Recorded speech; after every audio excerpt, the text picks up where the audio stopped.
Firmata dal presidente Zaia la nuova ordinanza regionale che di fatto riapre tutte le attività finora ancora chiuse.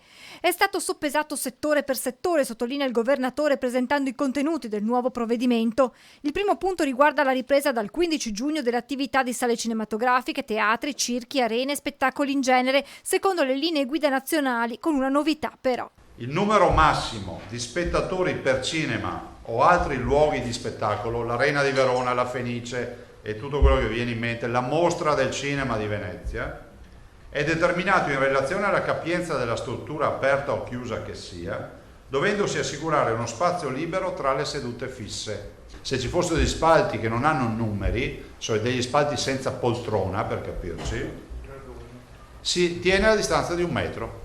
Dal 19 giugno invece la ripresa di sagre, fiere, convegni, congressi, sale slot, sale bingo e sale gioco secondo le linee guida del DPCM che vengono adottate anche per la riapertura delle discoteche, al momento solo all'aperto, sempre da venerdì prossimo.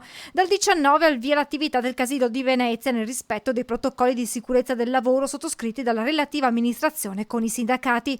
Pronti a ripartire anche gli sport con contatto, ma dal 25 giugno, seguendo le linee guida sottoscritte con l'ufficio sport della Presidenza del Consiglio o con quelle regionali. La data potrà essere anticipata in caso di raggiungimento dell'intesa con il Ministero della Salute. Ci manca ancora l'intesa, quindi il 25 è un po' la deadline, no? L'ultima data, però non escludiamo che con un po' di buona volontà, di buon senso si possa chiudere questa partita.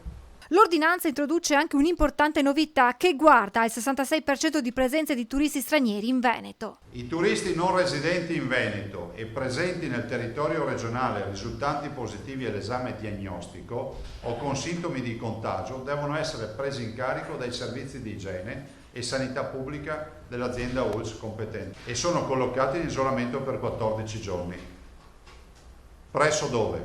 Presso gli alberghi che noi abbiamo convenzionato ancora un paio di mesi fa. Nella seconda parte dell'ordinanza, che scade il prossimo 10 luglio, si confermano le attività che hanno già riaperto, mentre nelle disposizioni finali sono introdotte alcune varianti nelle linee guida per certi comparti. Resta confermato l'uso della mascherina nei luoghi chiusi e all'aperto laddove non vi sia distanziamento.